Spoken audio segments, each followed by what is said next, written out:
what got you back into the Right, yeah, DJing? so that's where we was going. What got you back into the DJing then? So, Like, right, from, yeah, so so you've gone through the Maximes, you know, and you've done that. Then you've gone to Blackpool. You know, and then you've had the more chilled out life. You've had your baby. Kids then, 2010. I had Lila, my eldest. Yeah. So that was me done then. Yeah. Done. Not going out. Right. Didn't have many babysitters. What was your work? What was you doing for a living? I worked. So I'm a joiner. Right. But I didn't drive back in the day. Like, I never had a car or anything or whatever. So I was working at Old Hospital. Because you was buying fucking vinyl. That was why. Vinyl and clothes, mate, and tapes. Oh yeah, come on. That's why, yeah.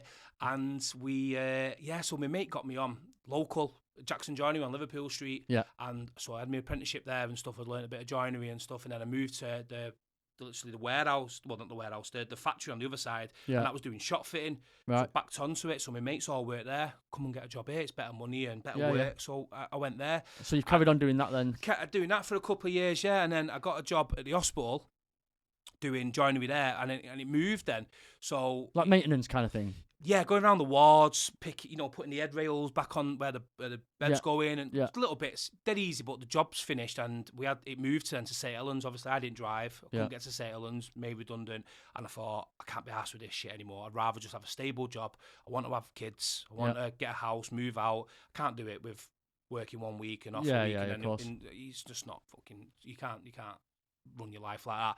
So I ended up with a job at a warehouse. That's why I've got no kids and no missus, mate. Do you know what I mean? Because that's what my life has been like all my life. I wouldn't swap them for the world, but some people are different. They get a lot of help. I didn't get much help. Me, like, I'm an only child. Same. Well, I was till I was 19. Yeah. Kids, mum, Becky, all her family live quite far away. Yeah, you know, you get people's and the nanas live next door but one, and drop them course. off, or they got 10 sisters or brothers or whatever, and here, there, and everywhere. But we haven't got that. Where Becky's not from Salford. She moved up here. Where's she from? She's from Withington, so South Manchester. So it's not a million miles away, but all her family have then spread out from there. Some live in St Helens and so on and so on. And as we do when you get older, everyone they've got does their own boyfriends and stuff. Yeah, and they move wherever and so on. But which I wasn't bothered about. I enjoy spending time with the kids and stuff, and going out was just, I didn't want to come home with a bit of an hangover and then have to look after the kid. It just wasn't. So what did you do from there then? So I stopped, yeah. So anyway, I got a job doing in a warehouse, and it was just a temporary job, mainly to get an house, get me driving license. Stable, it's there. Yeah, and go from 9 there. 9 to 5, yeah. buzzing. Anyway, so yeah, we had Lila and stuff from there, and I started working full time. I was doing overtime and stuff, getting some decent money, and I got made supervisor and was working my way up. I was there for like 6-7 years, and it was a good place really. And we all got made redundant one day. Right. Went bump. Was that in the credit crunch route? I think it was something to do with Sports Direct. We sold perfumes. It was all perfume based and stuff like that. And the market, the EU online and non-EU and all this stuff. Something changed, and eBay probably came out. It went to Amazon pot, and really. that, So majority of us lost our jobs. Luckily enough, my mate just started a job at a blind place, fitting blinds and measuring jobs up and stuff like that. He said, get you a job, you get a work van, everything. I passed my driving license, everything bad. And anyway, so I was like, right. So I went for an interview and got the job. Basically, he sold you the dream, this guy with the job. You do this, you can do that, you work for when you want, start when you want. But they wouldn't tell you that you'd be in like Gloucester at like 8 o'clock at night, and then it's 2 hours away from our house when you're stuck on main roads. Sounds like me with my lads. Can't get in and out, and I'm thinking, you just fucking blagged my life here, saying I'm working around Salford and Stepford and all them little areas around. Got the overtime though, did you? You didn't really get paid. Oh, mate, it's a shit company. I'm not going to name it because it's still kicking, and I don't want to get a lawsuit or something. So like did I see you in the council? Did you work for like? I work for Salix Homes now, like housing and stuff. Right. Doing like caretaking, maintenance type stuff. Yeah. So stable as anything. Local. I love it. It's easy. The company that you work for, they look after you. So this is what I'm saying now. So when I was doing when I was doing the blinds, it was the worst part of my life that I've been in. Yeah. I sunk pretty low with it because I hated it that much. And this is when I found out like I might have had a bit of anxiety and being a bit depressed, I suppose, and stuff. And I hated the job that much, and I couldn't get out of my van. I was on your own in a little Sitch and Belingo, driving round to houses all over the show, shithole houses, smackheads. You got people shouting at you because you knocked on the door or you rang the door, but you just woke me up. You're telling me to come round to your house and I'm shouting. I'm not going to fuck off. You have to deal with a lot. Yeah, you have to deal with a lot. Yeah. And it got worse and worse and worse. And I found myself just sitting in my van, not being able to get out the car, thinking don't know who's on the other side of this door. And it was, I hated it, because some people were dead nice, but majority of public, the pricks, mate. Yeah, when you're dealing with the general public, I mean, I'm some people call me a prick, but I've been called I love pricks, times. mate. I love them. I don't mean that.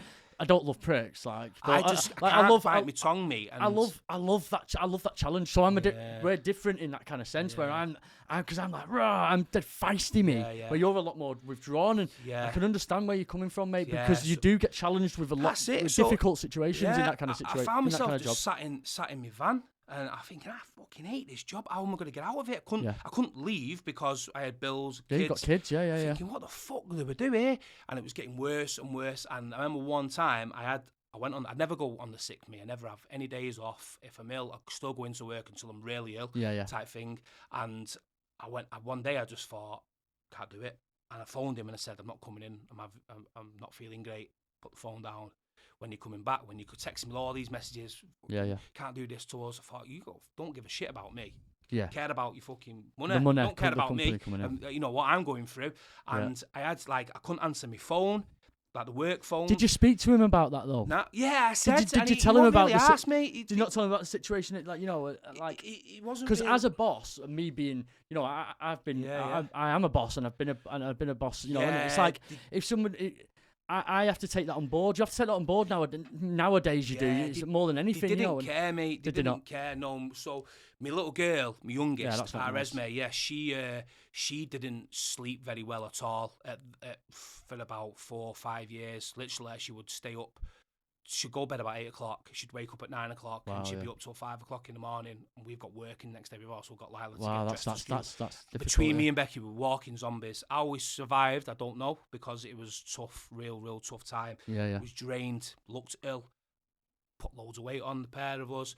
Was just eating, doing not drinking, but just not giving a shit. Just this is a big thing. Didn't go out the door or anything. A lot of people don't see it, do they? I would not go out the door. My mates are thinking, he's ignorant, him, or he's a fucking right miserable, whatever. But I wasn't going through some shit behind my door that no one knew about. I'm sat in this little bubble. Don't want to go out. Don't want to talk to no one. Don't want to speak to anyone. As men as well, we take pride in ourselves more than anything. Yeah, I do. Women are a bit more open than us, but guys, we hold it in, mate, and it's kind bad. Of the first time I've talked about it. There's 1 or 2.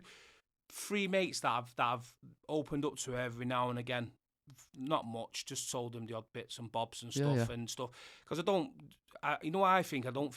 throw my shit on your toes because you might be going through your own shit. So I would give you my problems, So, no, it's not really. You got to get it out, mate. Yeah, I know. So anyway, it was going through it. And I hated the job, and what I did is someone on Facebook they either made a mix or they screenshotted something, and it was virtual DJ Pro or something on the phone. Yeah. Right? Yeah. So this is how I started DJing again. So I thought, what's that? And then he was, it was a woman on one of them the Zone page or the Fever page. I forgot what she was called. And anyway, she said, get it. So I got it, paid for it, paid for the full app, £9 or whatever it was. Yeah. And all my tunes that I had on my phone, all my single songs and stuff, because like I said, I still collected my music. I still put them all on my phone and everything, so I'd listen to them. And I started mixing on this thing. Yeah. And something clicked where I thought, I sped it up, obviously, because I didn't know about pitches and all that. The sync button was there. I don't think it had one or not. I can't remember. No, but yeah, you started to understand. I kind of understood, mate. Listen, you couldn't listen to it through headphones. You couldn't do anything, and I was kind of just playing songs, and I thought, love it. I did one mix. The BPMs are there for you, so it says BPM beats per minute. Yeah. You get the numbers, so you can see the numbers now because it's not decks anymore. I understand the fundamental of it. I understand the mixing points and the start of the tracks and how to count all the beats and bars and stuff. I understand it all. I just, like I said, I didn't realise back in the day because there was no one talks. It's not visual like it is. Like pitching, and it's so simple. And I think, wow, what dick! I didn't even know about that. No one there to teach me. Like no one cared. Mainly, what you did is you span the other song back and bang the other one in. Yeah, like I was saying before. That's how we did it and stuff. So anyway, I started. fucking hell, I'm mixing 1 or 2 tunes. It's only fucking mint. I'm sat in the van. I'm forgetting about this woman now, or man behind this door that I had to go and knock on and fit the fucking. You want to go and show me your mix? Yeah, I'm playing this. I love it. I thought, wow, love it. So I started getting back onto Facebook, onto the internet, finding some MP3s and downloading them, going through all my old CDs, ripping them onto my computer that of all my old songs. Started making some mixes and stuff. You could record, but I mean, you had no headphones, so you couldn't hear what the other one was and all that stuff. So kind of just had to mix off memory of what the tune. Where you know that. Yeah, you just got to learn them. You just got to learn your tracks, haven't you? And I started doing it and stuff, and then I started like flicking through my phone, DJ equipment, and then controllers were popping up, and I thought, here we go. What's this here now? Small, compact little controller there. Plug it into your finger, some little speakers, and off we go. So anyway, I was still playing around with my phone for a bit, and stuff, and then lockdown kicked in then. Yeah. Oh, hang on, where was I? No, so I left my job. I got the courage to, one of my mates, like Sean Flower, so thank you for this. He got me the job at this place where I'm at now, Salix, Yeah. Told him how bad I had it and stuff and how much he hated it. And he went, I'll get you a job here. Anyway, he got me a job, got me on there. Honestly, the company, so Salix Homes, well done, couldn't give you enough support in anything. Yeah. Anything you need. If you're going through a bad time, they're there for you. Everything. That's what you need. It's just amazing. You need that as an they're employee, brilliant. And working there now, it give me a bit of a thing again. Boost. Give me a bit of big lease boost, of life. Yeah. Give me a big boost back into feeling a bit like myself, because I was shadow of the person. I was a shadow of the person that I was. Yeah. I was going in Maxims and everyone not looking up to me in any way, but people got on with me and stuff. One of the boys, and all this stuff. And losing yourself a little bit. So I lost myself, mate. Wow. Massively lost myself to what I was. I used to have a laugh. I used to be. We all go through it, mate. We all honestly, do. You know and I never realised until I was just at like one point, and I was sat in my van and I hated it, and I was in a bit of a dark place thinking about it and stuff. I won't go too much into it. In case the kids listen to it, but yeah, I wasn't in the best of place and stuff. And like I said, on the front, I'm all laughing and joking to my mates when they see me. Of course, yeah. But when I go back home, Blokes, I won't answer my phone. I won't go out on a night out because I'd be scared of, what's this person thinking? Gonna think and all that. Yeah. Oh, mate, fucking been there. Horrible. We all go through it. Horrible. There's people going to be listening now, mate. That's going to be in that situation now. Yeah. And they're going to be in that. They're going to be in that situation now. And there is light at the end of the tunnel, you know what I mean? And you've got to get through it. Like, speak to people, just pick up the phone, you know what I mean? And, I know it's embarrassing. It's not even embarrassing anymore. I think it's a bit more spoken about now. Yeah, like, it's not. It used to be. It's for a guy. It's like. Yeah, they're a bit proud, aren't they? I won't let anyone. Like, if I've not got much money or, whatever, I won't tell my mates that you're coming out. Nah, I can't be arsed. That's why I'm a little bit. I won't say to him, I'm a bit skint, mate. Sorry, I don't know. It's just not this thing. Self-pride. It's a pride thing. Self-pride. It's a man. You want to be a man. You want to be. That's it. And I feel. But it's not. It's not. Okay, yeah, we are blokes. We're going to always be blokes. We're always going to be the alpha male. You know what I mean? We are always going to be that person. But it's not. We can't hold them feelings in, mate, because we fuck ourselves up big time. And do you know what I mean? And we can't. Everybody's been through shit. Do you know what I mean? And if you've been through shit and you've come out the other end, you know that you can do it, and we can get through it no matter what. You know what I mean? No matter, there is light at the end of the tunnel. There is for everybody. For no matter how low you are, how far you are, and you've gone down. I mean, I have gone down. I'm gonna tell you a little bit about me now. Sorry to go off track, but you're all right. I've had a bit of a mad time this weekend. You've probably seen a couple of my posts on Facebook. I reach out on Facebook. I reach out to people because I've not got a missus. I've got no kids. I've got anybody around me to speak to. Yeah, so I kind of and I'm very outspoken anyway. Like and I'm a bit like I've been brought up by my mum all my life anyway. So I'm kind of like I don't mind speaking about my feelings and shit to people. You know what I mean? And it's not a tension thing. It's nothing like that. It makes me feel better because you've got to let it out. I've realised that. And I've been I've this weekend, mate. I've got to a point where over lockdown I was working every single day, and I've come to a point just over 2 years. It's been 26 months, I think it's been. I've worked every single day, nearly virtually every day. I've had about a week off. You work quite late as well, don't you? Yeah, I work in 14, 16-hour days. Yeah. You know, I was using Ritalin, my ADHD drug, to keep me going. Yeah. Which became an addiction. Yeah. In itself. You know, I've not been, you know, I've not been taking it for the past couple of days because of what's happened. I've lost myself in that way, you know, and I've worked that much. I've burnt myself out, and I've had 6 to 8, nearly 8 weeks off work. Yeah. Well, I've had 8 weeks off work, but 2 of them I went on holiday and chilled out. Yeah. Met some family over there, like in Portugal and stuff. It was nice, but you know, I've had 6 weeks off work now, and I've got into this cloud.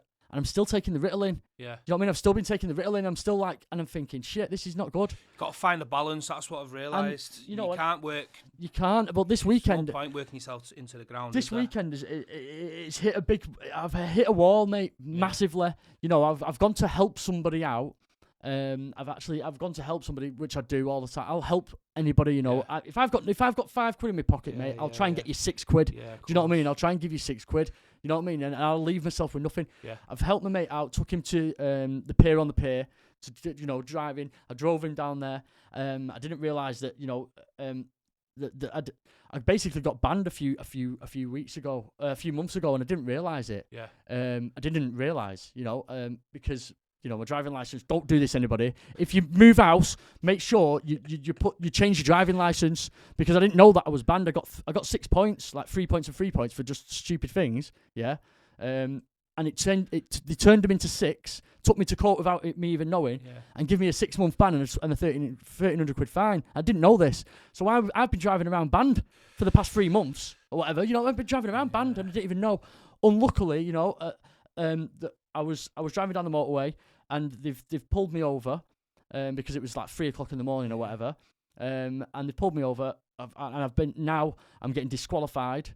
I'm getting disqualified for no insurance because I was banned.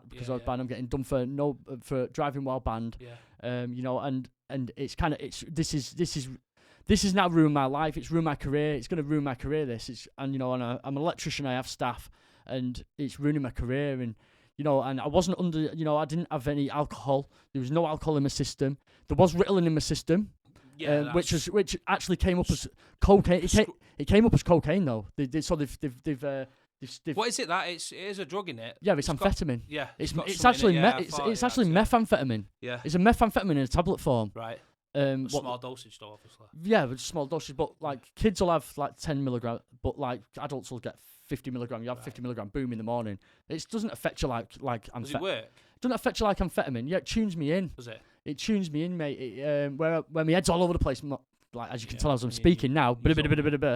I zone into stuff. Yeah. I don't like rush my back off. I don't like get the euphoric feeling. Yeah. But I can concentrate. Yeah. I can read. I can direct people. Yeah. You know what I mean? I can teach people how to do things. Where if I've not had it, you know, and I'm getting stressed, and there's a lot of things going on around me. It stresses me out, and it's hard work, you know. And I didn't realise this. But I've been like that all my life. Yeah, of course. And I just thought I was a bit of a madhead. I didn't, you know, because I don't know. A bit hyper and there's no label. There's no label on it. So that's it. When no one had it in like ADHD and autism and all that stuff. No one I know had it in school. But I bet there's loads of people, especially that I know, has got it. It takes a massive weight off your shoulders as what, that you know that you've got it. Yeah. Huge. Because I've got mates. I know now. I can direct myself. I know what the problem is. I don't have to. Well, I can apologise to people before I meet them, like as I first meet them. Still, but I can say this is the reason why I'm like this. I don't have to say, oh, I'm a bit of a fucking knobhead and I might be a bit outspoken. I don't know why, but that's just me. You know what I mean? Because people take you. People don't like you. I've lost friends. I've lost relationships. I've lost mate. Honestly, my life has been horrendous until the past 2.5 years. The past 2.5 years, mate, has been amazing. You would have to go for your exams, everything, unknowing. It's been amazing. Like, I didn't get any exams. I didn't do any GCSEs, mate. But if you would have known back then, you might have. I was good at. I could do the work. The work was too easy for me. I didn't want to do it. It was boring for me. The work, the Salford, sirens. So you know, it was too easy for me, mate. And the fact that, you know, but what's happened is I've smashed it that much. So where you didn't want to work and you went inside yourself, I overexcelled myself, and I got lost, and I've lost myself in that way.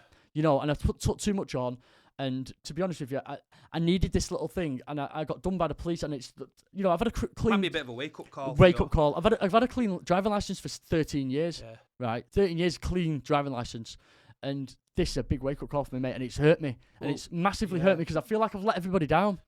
Yeah. Well, have you explained to him about ADHD and stuff? The police, because. I've not explained. I know people with it and stuff, and the police kind of know. The police kind of know more of it because they're trained. Because you don't think normal. They're trained with safeguarding and stuff like that, so they kind of know. So they know about mental health, this, that, and the other. It's part of their job. It's part of their daily routine. Yeah, of course. But for this is more. I'm getting this out to people that are close to me, that I love, to my friends, to my family. You know, like I'm not a bad person in that. And, no, you know what I mean? And I'm getting emotional here now, but you know what I mean. It's hard. It's hard for people to understand me. Yeah, of course it is. Because I didn't understand myself for a long time. You know what I mean? And you know, shit's happened to me this weekend.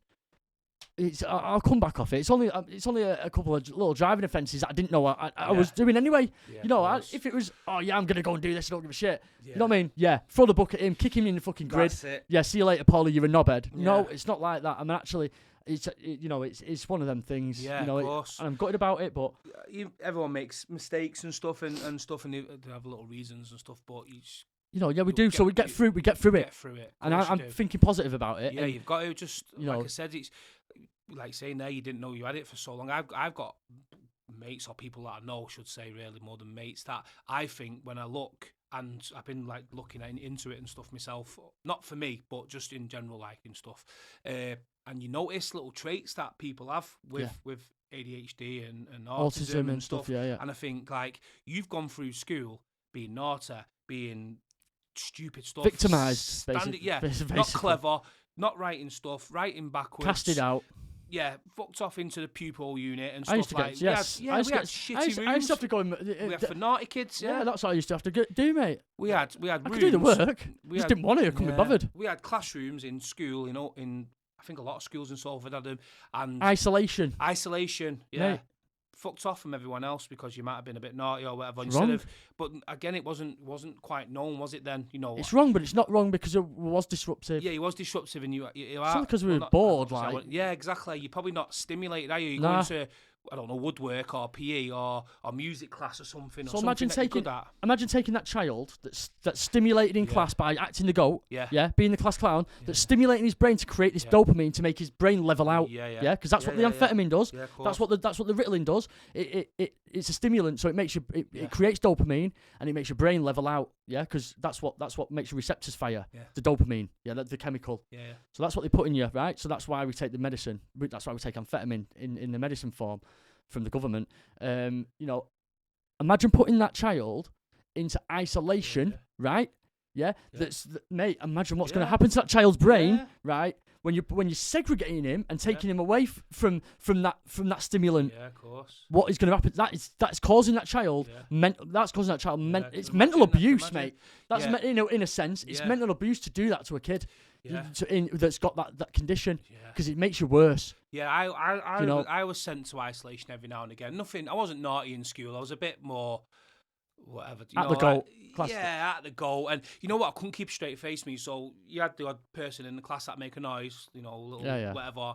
And the teacher look at me. Because you were the one laughing. Why are you looking at me? Like, you know, and then I get pissed off then because I'm thinking, it's not me. And you know it's not me, but you won't go and tell him because he's the fucking naughty one in class. And kick off then. So you go and make an example of me. Yeah. So that's just teachers being. That's just teachers being. I used to hate. It was like that. Yeah. In my spineless. That's just spineless teachers, mate. That's bullying. Yeah. You know what I mean? I always got pulled in for loads of stuff I never done. It wasn't me, honest. Honestly, it wasn't. There was one thing, and it was in the paper. Right, and it wasn't me, and it looked like me, but on my mum's fucking. Was it Shaggy?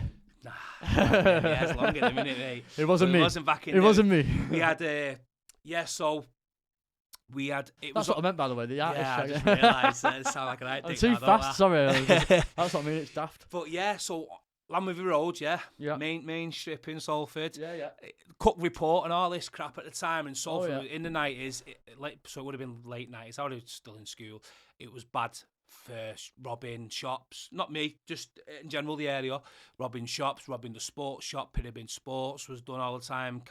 was it California Wines, was getting robbed at ram raids. It was chaos, mate, as you can imagine. See, I moved out when I was 5. Do you know what I mean? It was good. I used to come down and see all our kid and that. Do you know what I mean? But as a kid, crazy. He was never bored. Like as in on the streets. Oh, I was bored out of my head on the streets. Round Seedley and that. Crazy. Going into Llanwithy and on the precinct, and then going, we never really went into Oldskool and Broughton. We kept them at arm's length. It's a bit worse up there, innit? But yeah, we didn't really like us lot from down there. We get on with them now, but you had a bit of a divide between like the estates. As you do. And we met like a couple of the wee slot lads and stuff, and they're all right. And we kind of bit of a thing, but it was a nick car every week, burnt out. Blah, so what blah, you're saying? blah. What ended up in the paint? So yeah, anyway, so what they've done is because it was that bad. They put these Christmas trees, right? I always remember it. They put these Christmas trees outside Carl Allen's, Yeah. So they put them. There was a shop in between there, so where the Llanwithy pub is was. They put these 10 Christmas trees just leant up against the wall, in boxes or wrapped up in whatever they were. Yeah. Camera on the other side of the road or in one of the shops above, filming these Christmas trees. Who did? Police or council or police. Wasn't me. It definitely wasn't Mousetrap. me. Honestly. And they filmed it, and it was record-breaking time or something for these Christmas trees to get nicked. And they filmed it, bang, put a picture of it on in the MEN News or the Salford Report or whatever it was. This guy on a bike, because I used to be always on a bike and stuff as a kid, with like a cap on. Who always used to wear a cap. Nicking this tree. Hang on a minute. Just you're speaking out of metaphorically. It wasn't really you. It wasn't me. I'll tell you. Right. I think. Oh, you got blamed for it, did you? Yeah, I got the blame for it. I got the blame for it. Brilliant. Neil, even my football teacher said, "Can I have a word?" And I said, "Yeah, what's up?" And he went, "Is this you in the paper?" And I said, "Is it? Fuck me, no. I wasn't. I'm not like I was young. I was probably a year or two older than me. These lads that done it." And mentioning no names, still. I'd say it off air. We're not grass. No, not grass. And anyway, this is years ago. And I got pulled in for it. Just not off the police, off people that seen the pictures. Yeah, is this you? My dad's, is this you? Is it fuck me? And then something else happened on the shops. Sanders Grove, the shops. This happened, fucking your Neil. I got an Asbo once, right? Probably had the same jacket on, do you remember? Everyone used to wear the same clothes on, Umbro jackets, do you remember them? Down to the knee. Everyone had, they had the Umbro strips down the side. Everyone wore, it was like a uniform. They're all dressed in black. Yeah, everyone had the same shit on in Salford. And I remember once, this is after I left school, this. I was about 19 and 18 or something, 19. We used to knock around on the corner of Sanders Grove and stuff, and a couple of mates had just passed the driving, some might have been 18. A couple of mates had cars. Some of them might have been bought, no driving licence, but they paid 50 quid for this fucking Escort, or whatever, shitty thing. It was our transport to Maxims and stuff or whatever. And my mate had a car and stuff, and it got flagged. Got pulled. The police, because at Sanders Grove, a lot of robberies, drugs, people getting mugged and all that shit. Used to be like that, didn't it? Mate, Salford in the 90s, it was just chaos. It was, and even early 2000s, it's only kind of chill. It chilled out for a little bit, and it's started getting bad again. Reason why I moved. But yeah, something happened. Oh no, so anyway, my dad get a letter through the door off the council. So someone's threw my name in for this thing. I had to go to the Cornerstone on Llanwithy Road. Your Neil and his mates, Neil being the ringleader of cars, bringing cars onto the estate and, playing music from the cars, all stood around cars. Yeah. Is this your car? No, it's not my car. Is this your car? It's not mine either. Pictures, I'm not on any of these pictures. Is that you? No. Is that you? No. So why am I here? Don't know. Your name's been given forward. I said, I can't drive. I'm 18, I ain't got a car, I'm not on the pictures. I used to just get little things like that. I never really done anything wrong, but I don't know. You was always there. You was always in. Yeah. And my mum and dad were was like good family type thing. They didn't do anything wrong, so they probably thought to get at them, we'll get the one with the mum and dad who's would slap his fucking ass type thing if he did something wrong. So I used to get pulled in for the little sub bits and bobs that I never really done, and it used to piss me off, to be honest with you, because I thought.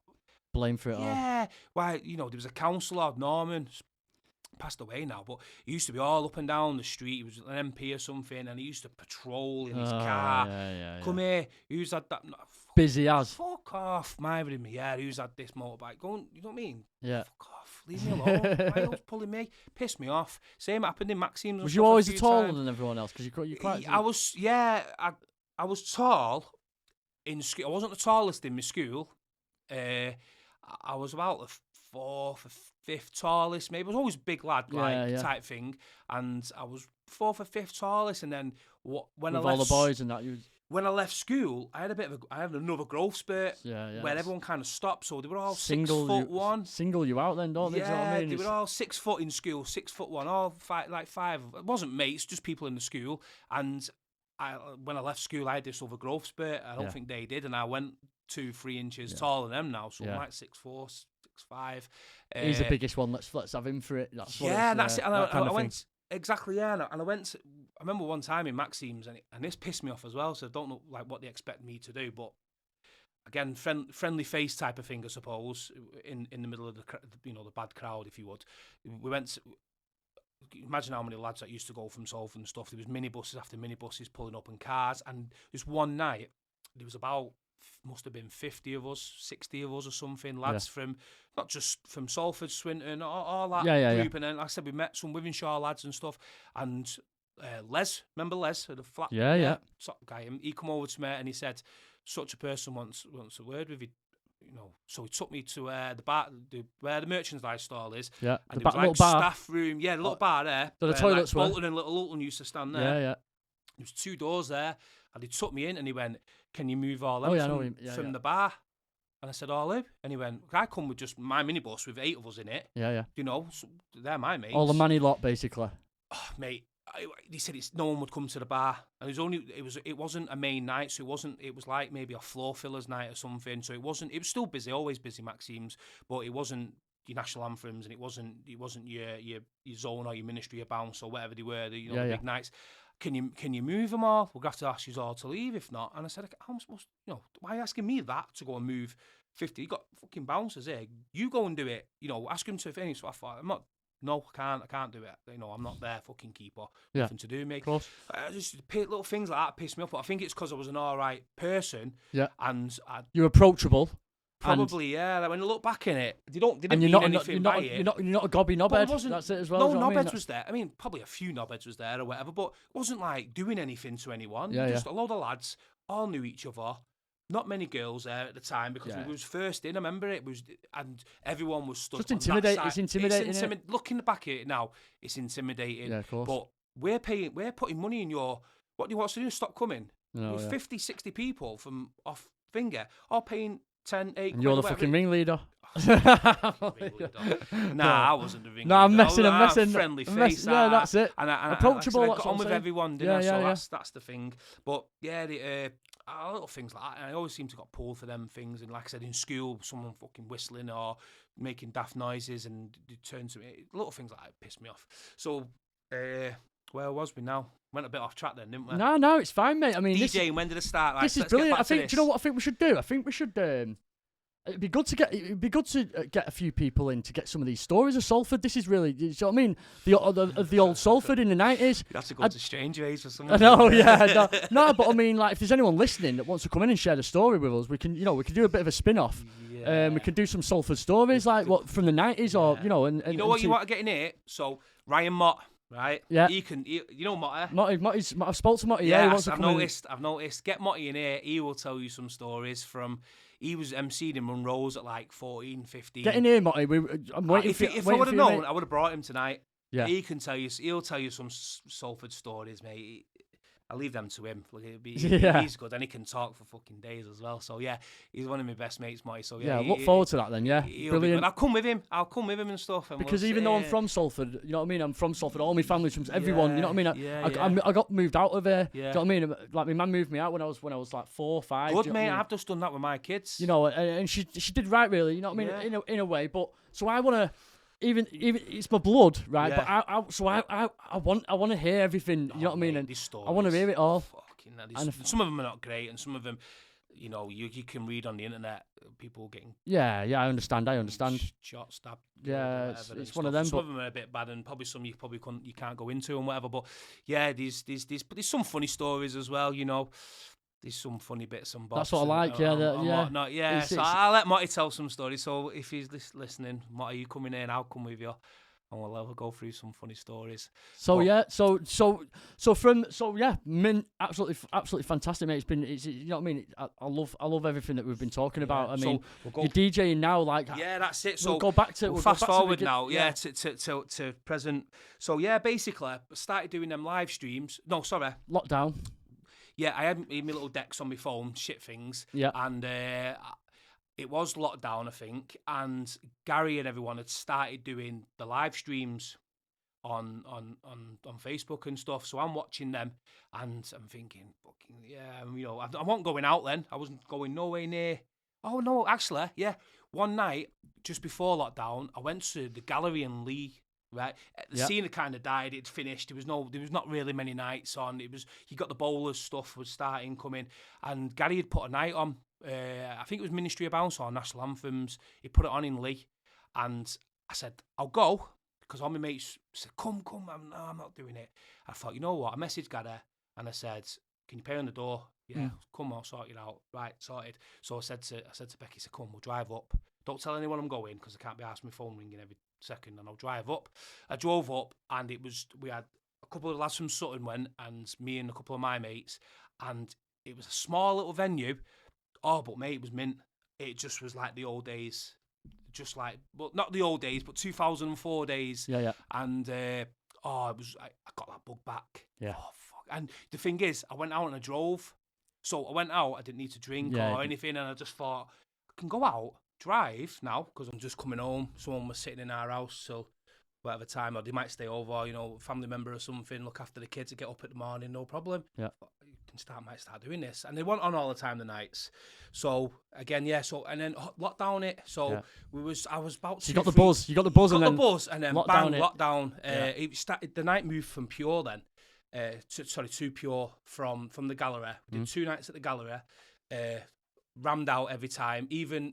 What, you was DJing then? No. I was just going to him. Right. So okay. Yeah. So you got the bug for just to go to the nights again. And I think I drove. Did I drive both times? Can't remember. I drove the first time definitely. And I might have drove the second time.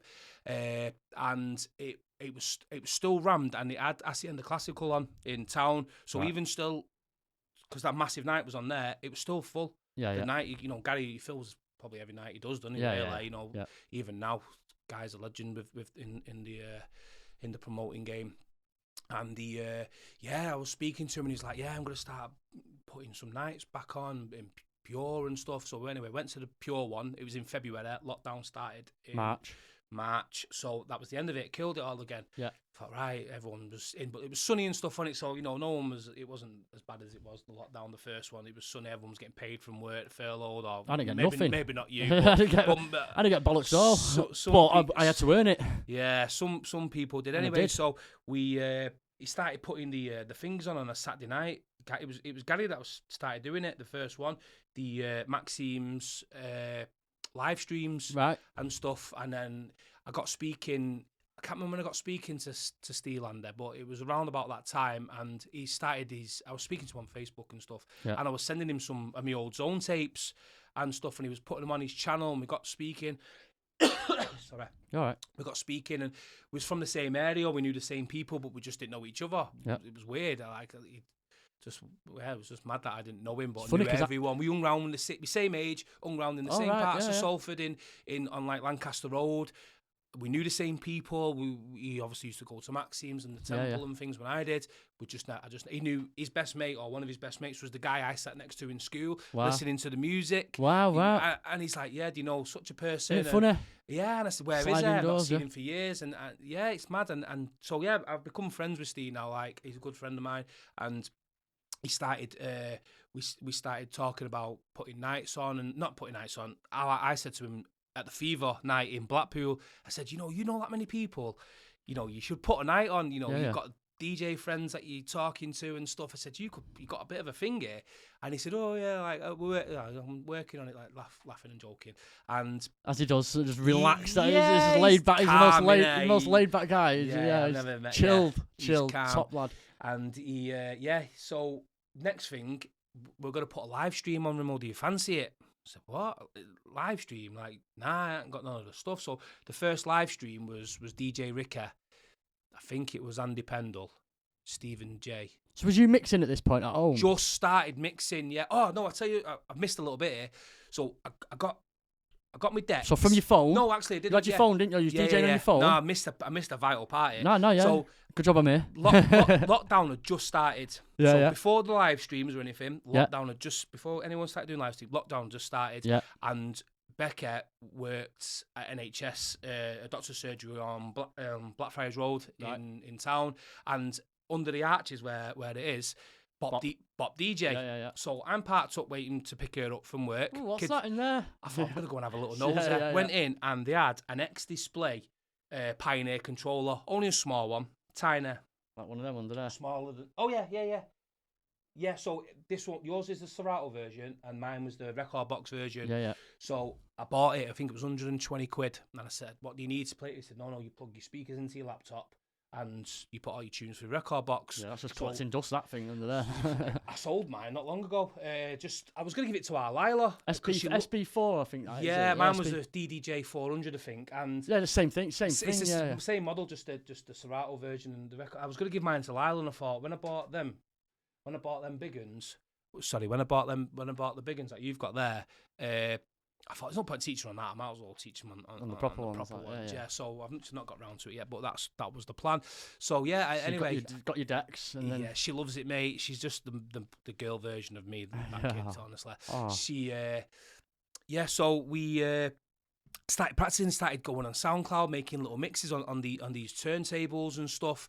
And I was kind of, because the sync button, I wasn't getting stressed with my mixes because I just think, right, well, no one's asked. I was just syncing up for a little bit until I was practicing. Then I turn the sync off, and then I do it, and I'm thinking that's getting closer and closer. I'm getting better now, and then now it helps you. It's like armbands. It gave me the thing where I wasn't getting pissed off that I couldn't mix. I was trying, and then I had the backup. I've just banged that on. It wasn't. It's not what I do now, and it's not. It was just like armbands, like stabilizers. I'm just playing songs in my kitchen or in the living room. And who gives a fuck? Yeah. Of course, I was speaking to Fester and stuff, and he's like, "Yeah, fucking don't worry about it, Rimo. You just play it." Yeah, so that's what I was doing. And then anyway, I started practicing more, and I recorded my first mix on my SoundCloud, on my Mixcloud, and I didn't use the sync or anything like that. I did the full mix without it, and I thought, that's me. That's me. Yeah. Finally. Fucking buzzing now. That's it now. I'm superstar DJ. So anyway, I started... Kick Kevin and Perry off that stage. So I started doing some more, and I was getting all my Italian back, and you could put it into folders on your record box. So this is perfect buzzing off for that. Me, this. So I'm going to put it all into... I had hypnotic trance, so all like the hypnotic tunes that Gary, I call it hypnotic trance, but it's trance, but what we played on the hypnotic nights. Yeah. So I kind of labelled it that. Then I had my bounce, I had my Monroe's tunes and my Wig and Pear stuff and all my Italian, my Fever. I was fucking I'm just making little playlists and around, start mixing and making one. I made during lockdown. I made a Fever one, a Fever finger, and it was based on that Barrister's tape with all them tunes on it. You all right? Is it raining? Better close that window. It's raining on my decks. Yeah, go on. Sorry, mate. Yeah, so I made that Italian one, and I felt real confident that I could, do this now. And I was speaking to Gary. I messaged Gary quite a bit, Gary Hypnotic and stuff, and I've got a lot he gives me a lot of advice, so I appreciate it. Well, that's it's a good, nice. If you can't listen to him, that he's the biggest promoter going in there. He's still putting nights on now. He was putting nights on when I was 16. He's putting them on now. I'm 40, and they're still filling them. So what does that say? He knows everything. What a peer to, you know what I mean? Yeah, of course. I get on with him now, and like I said, I was speaking to Pete Daly, and he's told me a few little bits and bobs, and they're the two probably biggest names in the game, aren't they? Really, especially from the original, aren't they? The real original. So I bumped into him. He was going to a studio DJing with, I think it was with PMB, Bounce Assassins and them lot. And he was going to Roach's studio, which is in Bolton. Right. And I was pulling up and I knew he was going live, so I thought, right. So I phoned Becky and said, do get some thingies from the shop, some drinks and stuff from the shop. I'm going to watch Gary's stream. Anyway, pulled up in the car park. It was when you had to queue to get into shops. Gary was in front of me. I said, what are you doing? He said, I'm getting some midget jet or cookies or something he was getting to go to the studio. And he said, how you doing with your mixing? I said, all right. I said, I'll send you a couple of things. And he went, listen, he said, we're doing a thing in Amsterdam.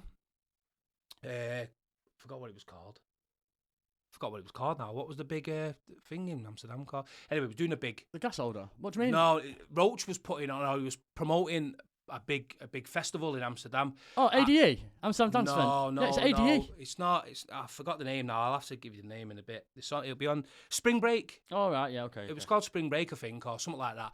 The Amsterdam Getaway or something. And Gary said, Roach has asked for some brands to go over, do some boat trips and all that. And he said, it's obviously 3-4 days.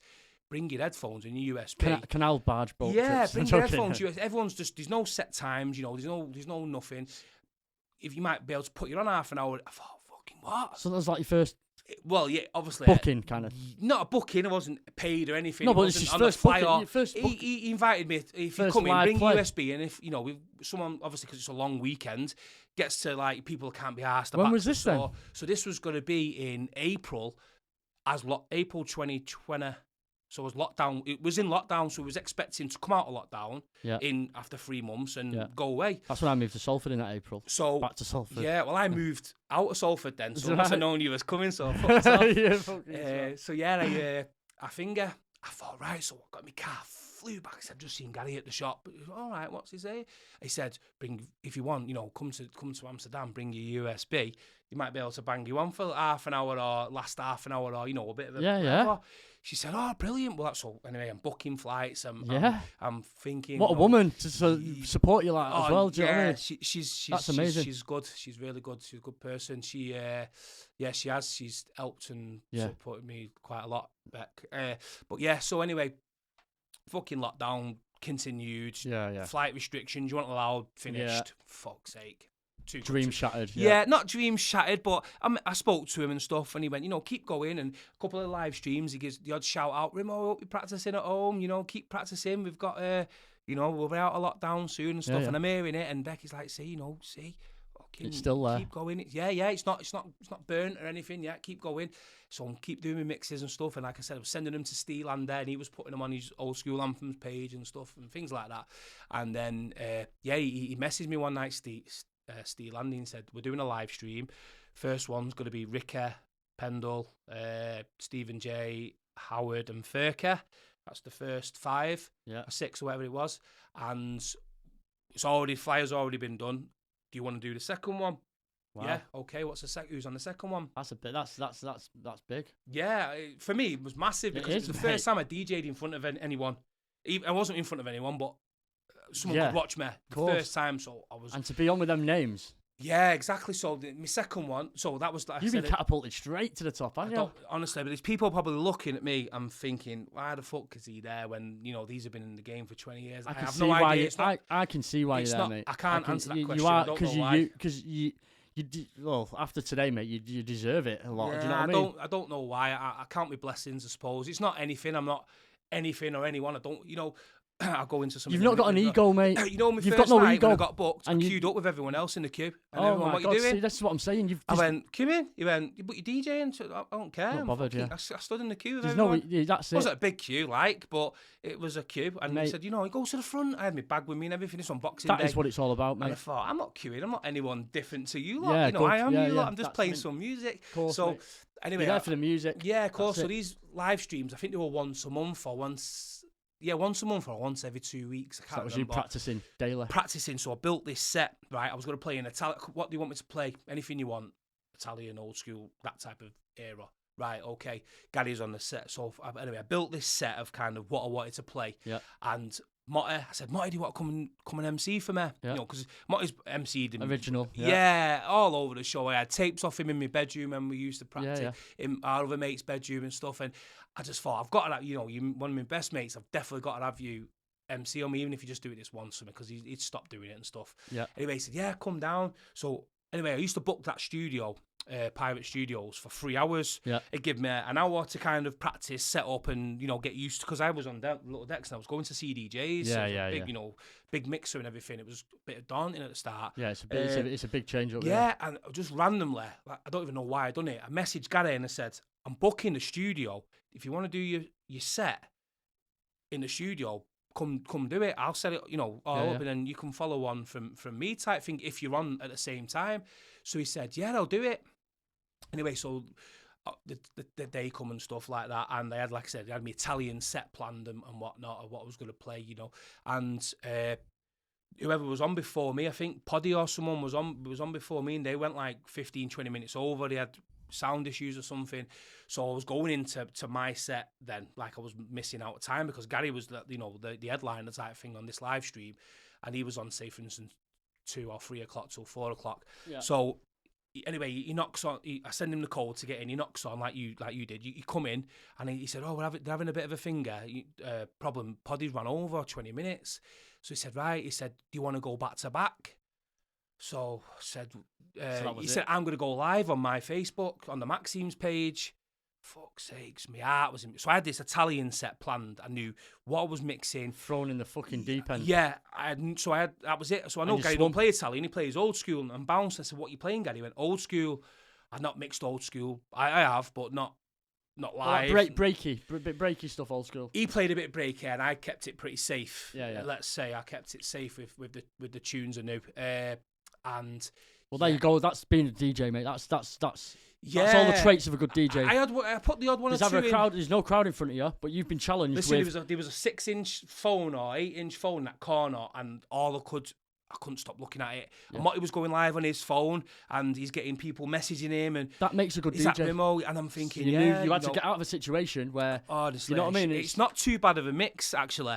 So it was 2 hours or whatever we did, and my first actual thing in front of everyone was back to back with Gary Hypnotic. Wow. And yeah, fucking hell, and that was that. So anyway, so from Gary was the headliner, so he did that one, and then the next one was like Keith Capstick, and then it was Stu Davis, and all these. I've kept all the flyers just because of the names that are on them. They're only live streams, they're not anything. So I framed my first Sanctuary flyer. I'm gonna change the box room in our room in a few months or whatever. I'm gonna put my decks, set them up in there. And I'm gonna print out the Forest one. Yeah. My very first one, which was my very first one was actually my second booking, but the first one got cancelled. I'll tell you about it in a minute. Was the Boxing Day, and some of the big ones with like the Fever one there. I'm on a flyer with. Keep them all, mate. I'm on keep them all. I'm on a flyer with Ricky, Sam White. No, not Sam White. He's not on it now. Is a Ricky, Andy Pendle. Bad Behaviour, Stephen J, that Organised Chaos one. Yeah, fucking DJ Ricky, mate. He's one of the reasons why I started liking the music. And then we've got the August thing in that You're All Nighty with me in Blackpool. That's got Funky B, Piano Man headlining. Yeah. So it's mad, innit? I'm gonna keep them ones because they're the people that inspired me to do it. Yeah. So. Yeah, I started doing that and stuff, and was getting a few live streams and stuff, and I was doing it every week for them then, live streaming every single week. One day that I didn't do it, I had something on that I couldn't do, and I didn't do it that one day. So from there, you've just like... Yeah, it got to like, was it... So we did around about October now. We're in October of 2021. Yeah. And Applejack's opened in Charlie. Yeah. And they had a night on in there, and I got a call off Stephen J. I think it was Stephen J. or maybe Steve Landy, one of the two. We're putting a night on in Applejack's. So we've just come out of lockdown, haven't we? We're just... Again. Well, again. We're putting a night on in Charlie. Do you fancy doing it? You'd be back to back with someone. It's old school anthems versus another. Yeah. Another like page. Like it was just basically Facebook pages, the groups, and they've become nights, some of them. And so I said, yeah, of course. So anyway, I did my finger. I got all my, what we're gonna play, and I was on first. So they want me to play old school, like a bit vocally old school. Yeah. Fine, because I've started to mix that now because Yeah, you've grown into it. Yeah, it's not a problem. So I messaged the guy I was going on back to back with, and I said, "Do you want to go back to back, or do you want to do half an hour, each or whatever?" And he said, "I'm easy." I said, "Well, we'll do half an hour. I'll do the first half an hour because keep it safe as well. Safe. First time in the club. There's not going to be many people there at the first half an hour. I'll do mine. I feel comfortable, and then you can do. Yeah. No so problem. Anyone that's coming up in the industry or the scene, listen to this because this is good advice, really, more than anything. This is how to basically keep yourself safe. You know what I mean? Don't go throwing it all in there and thinking you're the boy. Keep it safe and understand your music. And you've got to know your music. Like if you're a DJ, like you've got to know it before you start going on them decks. Of course. And you've got to know what to. Especially the stuff I play. There's not much Italian nights, is there? And the main ones are your zone, and I'm never going to get on there or anything because they've still got DJs DJing from early 90s and still DJing now. And it is what it is. Leave that. So that happens. So yeah, we had this night at Applejack's was going, but where it was Applejack's, I think it had not if it had a bad rep, but I think the houses and stuff around it complained about people coming out. So that closed down, didn't it? Shut down 2 weeks before we was going to do the night. Keep shutting down for you, didn't it? Fuck's sake, right? I said anyway, it is what it's. No, but in between that, I had to keep it secret. We knew about Boxing Day. Got a phone call off Stephen Rice. Gary's asked us to do Oldskool anthems to do Room 2 on Boxing Day in Truth. Fucking hell. For the Maxime's event. For the Maxime's Monroe's, wasn't it? Day. Yeah. Fucking biggest club event in the calendar year, isn't it? Boxing Day. Yeah, of course it is, mate. Yeah. Everyone's out for it. It's massive. All the Boxing Days were always my best nights, so the best tape packs. Oh yeah, it's always Boxing Day is just it's a known thing for everyone goes so that out was Boxing Day. That was a bit of a so they went right. What time? So anyway, that was then, and you're in the group, and I'm in the group with Gary and everyone, and what we're playing. Right, well, they're gonna play, the Maxime stuff, the bouncier type of stuff. It is now, in room 1, and we're gonna have room 2. I shouldn't say the big room because it's the both as big as each other. I think the capacity is pretty much the same. It's slightly maybe 100 in. I think one's like 600 or 700. One's like 500. Yeah, it's decent size. They're very similar. It's a nice club. Yeah, mate, it's brilliant. And he said, right, we've got some MCs. We've got Jimmy Irie, got BMW and Breeze. I don't know actually. Breeze was in the Maxime's bit. It was Jimmy and it was BMW. Yeah. And so I said, right. So anyway, we're getting closer to the times. Anyone know the set times? Yeah. You're going to go on, not me, but someone was going on. Steel Andy wanted to go first. Yeah, Steel Andy wanted to go on first, which I felt a bit sorry for him because he thought, I'm going to go in, club's going to be empty, I can do it. Well, in truth, the open room 2 first, because it's the first one. So that's the busiest I walked in, and it was full, and I went, you all right? And he was like, no. And I was like, he said, my USB didn't work, my USB's not worked, and where's his... Oh, me. Bless him. Anyway, he done well. Yeah, that's it. He's a good lad, and he done well. And then I think Howard Bolton, he was on after me, so it's now 10 o'clock, 11 o'clock. I did 11 till 12, mate. Just as you come, as I was just going on the decks, and it was busy. Room 2 room 1 had opened. I had a load of mates come and their girlfriends and stuff to come to watch and stuff. All Saul and everyone was there, weren't they? Yeah, loads was there. I think your Payden and everyone. But that's who I came. That's who I came with. Yeah, there was loads from Salford there. I drove him. Did you drive him up there? Yeah. Oh, did I drive it? Yeah, I drove him and then left him. I think. So it was Finger. Yeah, so I had like, what time you want? What you gonna play? I said, I'm not telling you what I'm gonna play. Just come and watch me. This was in the club. That's why I was there. I come to watch you. They you know what I mean? For you, mate. Honestly, thank you. So no, it's all right. Honestly, there's some girls and stuff who go out and stuff. And we've got Salford boys at the end of the day. That's it. Yeah, of course. Give you support, mate. And I went on the deck, so it's like 5 to 11 now. My hands are panicking. Yeah. I'm looking, thinking, no one's really here. Yeah, of my lot, Yeah. And then I see them all come through the back door. The far corner from room 2 room 1 into room 2, and they all come straight up to the thing, and I thought, fuck me. So anyway, I was finished this last tune. I stopped the music. I always like to stop the music and start mine type of thing. I always start with like a decent set start. Yeah, of course. So introduction. Yeah, not like it's I'm the main event, but I just I'd like to start with sets like that. It's your thing, So played it, the first tune, had it ready, mixed the first one in. Perfect, or near enough perfect as I thought it was. Well, it is perfect for me anyway. Everyone was like, yeah, buzzing. And why? Mate, what a feeling that is down my spine. I thought, wow. You don't need anything in your system, mate. I couldn't lift my head up because I couldn't look at everyone because I was trying to zone in. I was concentrating that much on everything. Didn't really enjoy it as much as I would have liked to because I was nervous. But I enjoyed it, don't get me wrong. And then Gary come over about 3 tunes in, so about 20 minutes in, 15 minutes in, he went, MC Breeze wants to MC for you. I said, right. Have you got a mic? I said, nah, I've not got one. Fucking hell, now MCs are there now. You know, he wants to MC for me. Right? Shitting it like. Yeah. Thinking, he likes my tunes. I'm playing songs that they can have. Yeah, everything's going through your head. Jimmy and stuff to come on, 12 o'clock and everything. Anyway. Throwing you right in the deep end again. Yeah, you come over to me as they were getting the mic. So Gary comes on. It's a proper authentic, like a tape. It's raw. Like, you get a bit of a feedback off the, off the, like how the old tapes used to be. Gary goes, 1 2 1 2 and all that stuff. He introduces me through the finger, and I think I'm getting this rush now. I'm thinking, here we go. This is good. And Breeze come on. He was MCing. You popped over. You had a few little rhymes and stuff. About 15 minutes into probably half an hour in. So you've been on for about 15 minutes. Mate, I've not MC'd live. Jimmy comes over for about 7 or 8 years properly, And then I was just like getting a bit of a warm up, and then biggest rush. What I had like, and I thought, and then I played. I can't remember what tune I put on. I think it was JK Story of You and I. Yeah, and I played a different version. I played like the one that John G plays and stuff. Like it's one that used to get played in Pagoda as well. It's not the one with the big vocal at the start. It's the one with the big piano. Yeah, it drops into that. And when I knew Becky, like she was one of her favorite songs. She knew it was coming because I kind of told her when. I played. Boom, the piano went. Everyone went. Jimmy grabbed the mic off Breeze. Yeah, go on. I think it's just one of them drops in it. Jimmy grabbed the mic off Breeze, I think, and then he started MCing. So next to me, I've got MC Breeze, I've got yourself, I've got Jimmy Irie. On the right hand side of me, I've got BMW. Yeah. He's filming. He's getting dressed into his. Yeah, he's getting unchanged. Remember, he's getting undressed next to me. I'm looking, and he's couched down. He's got hardly any clothes on. He's putting a new outfit on. He's putting a cap. Thinking, wow, this is the maddest fucking experience of my life.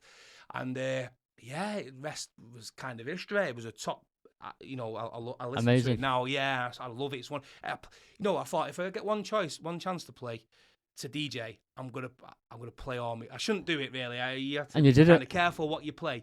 But I thought I don't give a fuck. I'm gonna play all my favourite tunes that I like. So speaking to Wes Percival, because he was on after me, and I said, "Are you playing any of these?" He went, "Oh, I was going to play that, but I'll swap it for this and whatever." That's how you work it. Yeah, you can't fault them. They're really, really good. So you still do that now because we're going to be going on close together in the forest. So he's like, "Have you sorted this out?" Yeah, that's it. So it's just I don't want to finish on the song he was planning on playing, and that's the worst, isn't it? So anyway, I did that on a massive high. Come off, everyone's like, "You swung, mate." Yeah, smashed it. Room 2 was the busiest when you was in there. Obviously, because I had a lot of my mates come and stuff. And then when I gives you a good buzz, doesn't it? I went and got a drink from the bar. I don't really drink me. I went and got a big fucking drink from the bar. Need it, and I just sat. I went and sat in not the chill out room, but the DJ room. I went and sat there for 10 minutes and just thought, wow, fucking. It was just mad. It was. Just and the next minute you're on restricted forest. Yeah, well then that was it. So in between that. Finishing there, and I don't know if it was just before New Year's Eve or what, I can't really remember. Got a message off Joe Wilson, so I thought, it might be about the night that we just done, because he's part of promoting it. Yeah. Fancy the Forest. That's fucking what? Fancy the Forest. I remember you texted. Remember you messaged. Fancy the Forest. You messaged me. Who was I with? I was with someone in the van. Was it Festa? Festa. Was it? And you was telling Festa. us about it, and we're like, what? Festa. No way, God. Festa. And I said, yeah. Fucking right, I do. Fancy the Forest. Yeah. Where what secret stage? Because that's what I thought. No mate, S2S stage. Fuck me. Wow. What? Yeah. Thank you. Can't fault them. So, that's it. I got on with that then, and this is where you are now, and that's so I've done a few things in between. I done Frequency for Fincher. Yeah. Room 2 playing Oldskool and stuff. But Yeah. Again, it doesn't matter where. It doesn't matter what room you're in, mate. With them lot. It doesn't matter what room you're in. You're playing to a crowd. You're playing out there, and you're in the scene, and you've got that drive, and you've got that charisma, and there's not a lot of people that have that. I mean, there's not a lot of people that have. People will be listening now, thinking, "Wow." Candy always says it to me. He says, "You've got it. You're a fucking top guy. You're born to DJ, mate. You can, and you've had that break in between, and you've done these little things. But you've done me a bit of favour. You know, and you've had your family and stuff, and now's the time you can concentrate on it properly. Yeah, do you know what I mean? Like you've got the time now. You've got your family there. Yeah. You've got you're in a stable job. You know, and you've got the support. Yeah, that's it. And you've got an head on your shoulders. Yeah, that's it. And now you can go in for it full force if you want. You know, for a good few years. We did. So I've done the frequency. I've done the dance attack, which was mint because dance attack's top. Yeah. Always a good event. The month up to leading up to that, all I had on my SoundCloud was the dance attack. You're on them. Yeah, it was mint. I think Funky B and is on one of them. It might have been the birthday. Woody's on him. Yeah. Ave, Cover, some of the people they've had on them dance attacks. Oh yeah, mate, unreal. The tapes are mint because it's my type of music. Yeah. Candy said it to me the other day. He said you've got the same type of music as me. It's Italian and bounce, all classic bounce. Classics, mate. Yeah. I haven't got anything new. Nothing. I like some of the stuff, but I can't get away from the original stuff. I can't seem to do it.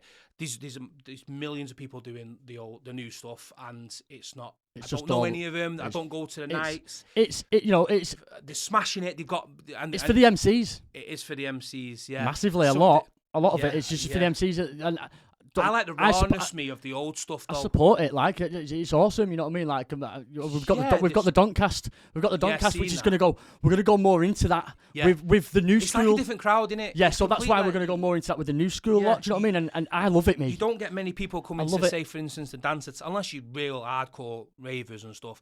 You don't get like the ones that come to the Maxims and stuff. You might do. I might be wrong because I've not been to many of the Sopranos and all them. I know the big. I can't wait for them. Really big, aren't they? I know that because I can see the lineups and stuff. Yeah. You don't get it's lineups huge like that if you just. It's the biggest in the bounce scene at the minute. You know what I mean? So yeah, definitely. It's my age. It's got to be my age. I'm classic. It's not a bad thing, mate. I'm classic. You know what I mean? Italian, and I seem to be doing more old school gigs than anything. We can't jump around like these lot. Like no, they're the young. It's for the young guns. Yeah, it is fast and it's hard. Wow. And if I was young now, mate, that's where I'd be. Yeah. Do you know what I mean? I noticed the change when Frequency started. Yeah. And that was fast. That started. And it's faster than Frequency stuff. Yeah. And I thought. That's what differed. Frequency differed. Yeah. That and what was it classed as? Spanish? That is it? Spanish, yeah. So Spanish donk. You call it everyone hates the word donk because it's still bounce, but donk's just that's when that's just a sample. You know what I mean? It's like the offbeat sample, but. You know, it is a trend now. It is a genre in itself. You know what I mean? And it is the donk, and it's like stick a fucking donk on it, mate. Because it's that's it. Sick. So my mate MC'd for Frequency a couple of times, and I went to watch him, but like I said, it was in between of the retro stuff, and I went just because something to do type thing. But I really preferred the retro type of stuff then at that age, and the electro and the funky house head candy stuff. Yeah. So that's that. But the. What was he saying then? No, the stuff like the dance attack. So we've had dance attack. I've done that, which was again. I was in room 2 playing Oldskool. I was the last one that time, so it was quite hard really because the club was kind of The dance attack one was all right. Everyone was there, but the Oldskool was just people were just passing by them. They were going to the toilet. They were going out. I was playing a few Oldskool tunes. You might stop for another 10 minutes. Yeah, and it was get that in club nights, mate. I'm not asked. I play in front of one person, mate. I just like doing it now. Exactly. That's it. That's obviously, the main thing. I love the crowd. You know, it's good. And when you see them, the forest is going to be special. This is what I want to get back to now. If I never do anything after this forest, you will be doing. I'll be more. Well, this is what I want to. I want to get you back in after the forest. Yeah. Well, I tell you want to get in. If you're going through these things, the corruption bounce lads, right? Me and Wes have done some Oldskool, done 2 of their nights. Yeah, we do Oldskool for the first 2 hours down at the underground. Yeah, mate. Festa's night. Festa's done some stuff there. Is on there? Festa's on. Well, this podcast will be out by then. I mean, Festa's night's on. What date is it then? Is it the 20? What? Hang on, what we're on here? Is it 16th? No, is it the 17th? Is on next Friday. Yeah, they might be. Yeah, I'm not going because I'm DJing a 30th on Friday. What a little rush pit that is like. You know, it's mate, awesome. It reminds me a bit like Denial in when we used to go Denial in Ashton. But the corruption, yeah. If you can get onto them, I spoke to one of them. I think so. There's Tom Jones, Matty Allen. There's CMD, which is Cameron. Yeah. You got Ryan McDonald, which is Macca, Bozza. You've got, who else is there on there? Tucker. So there's like 5, the good mates as well, and they've put a night on, and we had Shiv there last week, not last week, week before, whenever it was. Candy and Grunde was the headliners the month or two before that, and they fill it out every week. I've just there's people outside waiting to get in. It's a small little venue, but they've got their own following already, and the good lads. So you try and get them in there. In here, sorry. Yeah, definitely. I want them in because they're the new school as well. Do you know what I mean? So I want to get their They're only views. young, yeah. They're 30s, early 30s. We're all like, and we're coming out of it now. Yeah, we're late 30s, 39s, early 40s, aren't we? Like our age group. I've just got some breaking news actually. What? Which you're gonna probably like. Go on. So the other underground club, which is in Blackpool, which we're doing in August Bank Holiday, which is the Oldskool Anthems versus Symphonation. Piano Man's headlining. Yeah. I might as well read it out to you. We've got Funky B, Keith Capstick. Yeah. We've got Suddy, Stephen J, and Furka. Of the Oldskool Anthems lot. Then we've got Howard, Wes, and yourself. Phil Ledder and Ant Reynolds, which I met this weekend. Yeah, well, Ant was the guy I was doing back to back with at the Applejacks, which I met this weekend randomly. Yeah. I ended up at his birthday party. I've not met him much. At Elation, I've met him at, and they're all right. And then we've got Smashy J and Willie B. Smashy I've known for years and years. Willie B. Will's all and right. Then and Lando, the main man. Yes. And then we've got this. So we've got Willie B. MC Smoke's just been added. Has there? MC Smoke's just been added. So we've got Breezer, Dixie D, MC Smoke, myself, Reader, and MC Kane's just been added as well. No. So it's going to be it looks like it's going to be so it's going to be a fever set there with Kane and Funky B. Yeah, so Adam is Reedy already. Yeah, he's part of the Corruption Bounce and he loves Italian. So obviously his mates are all playing bounce and he wants to. He's an MC. Redder, yes, Redder. He's good lad and.